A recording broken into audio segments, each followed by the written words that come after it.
want to go to college to get an education. If I have kids, I want kids to be in this environment. What? Like around here. I mean, I want my kids to have better than what I had. I'm just so afraid for him. I cries for him sometimes because I know he can easily be influenced to do things that he shouldn't do. I stayed back 1 grade and it was in the 2nd grade. Why? Because my father had passed.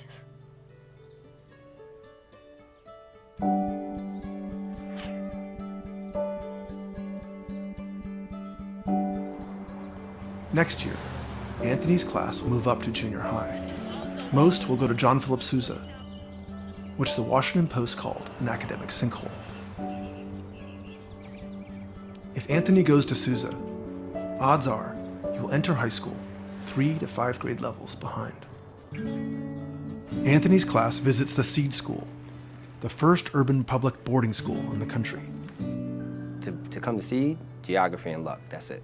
You have to live in the district, you have to pull out a bingo ball, call your number. It's bittersweet to me. If I get in, they give me a better chance in life. But if I don't, I just be with my friends. You see the cages up here. It's a random selection. You all have your numbers, right? Let's get started.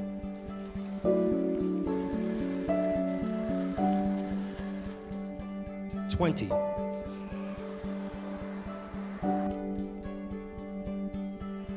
10.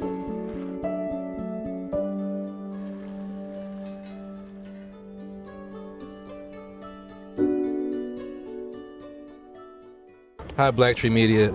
I'm here with Lelie Chilcott. We had the pleasure of meeting on a Mike It Loud red carpet before, but here you are with another great film. And I heard you speaking earlier, and you said that you used to be a teacher. So that's an interesting aspect, because it seems like teachers get left out in a conversation about education. What do you think we could do to give teachers better incentives? And shouldn't there be more social activism to make sure our teachers are getting paid something substantial since they have our kids? Absolutely. And I should clarify, I taught in Japan, so I'm sort of afraid to call myself an actual teacher because I only did it for a short time. But I have to tell you, what I learned when I was teaching in Japan was invaluable and changed the whole way I looked at the system here, because even though I was only 22 years old, I taught businessmen and women. They all paid attention, they all studied, they all treated me with the utmost respect. And it wasn't because I was an amazing teacher, I was brand new. It's because it was culturally valued. And that's what you're talking about that we're missing. Teaching is one of the most important jobs in the world. We need to treat it that way. It's not community service, it is a profession. And we need to recruit the best, we need to support them, we need to pay them better, we need to reward them for good performance. And then we'll get the very, very best. And there are many, many good teachers already in the system, but we need to inspire a whole new generation of teachers.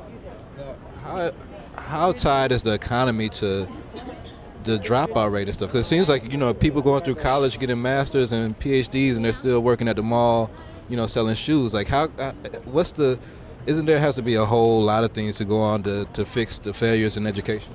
I think, some people say, well, you can't have systemic change like this during a recession, it's just too hard. I think it's the time you have to have systemic change, because if we are all more educated, we can solve poverty, we can solve global warming, we can fix what's wrong with the economy if everyone is educated to a certain level. There are now metrics that show what happens to our GDP with a certain percentage of people graduate from college and get higher education and get degrees. So I think there's another unique thing that can happen in the recession. I think people that maybe studied to be a lawyer or whatever it is and they don't have a job right now, they can turn their brilliant minds on education. We groom our best minds to go into finance. Let's groom some of our best minds to go into education. I think there should be legislation for full forgiveness of student loans for teachers going back and doing it. Yeah, that's a great idea, because, it's a very good point. Jeffrey Canada talks about this all the time. It's one thing if you come out of school and you owe $100,000, you're going to be a doctor or a lawyer. But to do that and then be a teacher on a starting teacher salary, it's a wall that's preventing a lot of people from going into education. So we do need to look at that either through forgiveness or higher salaries. Well, thank you for your time, and please continue to produce these excellent pictures. Thank you.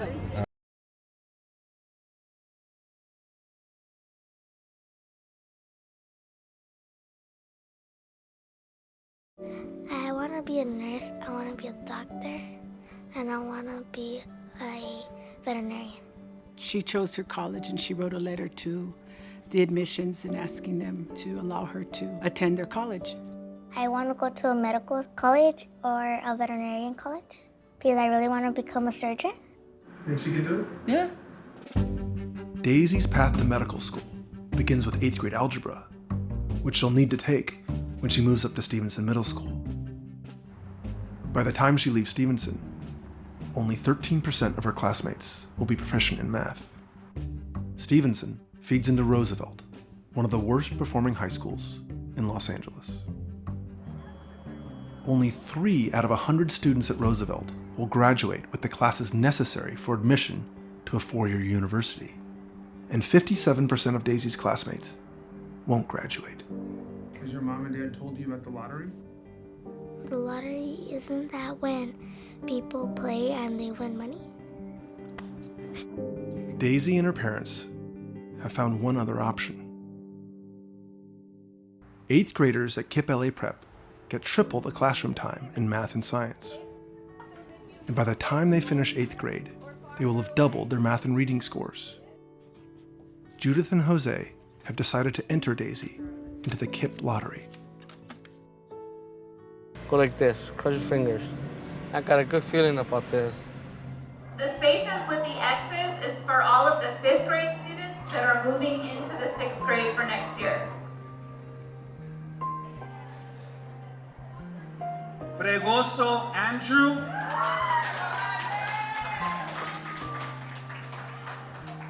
Cabrera Alondra. Come on, Daisy, cross your fingers.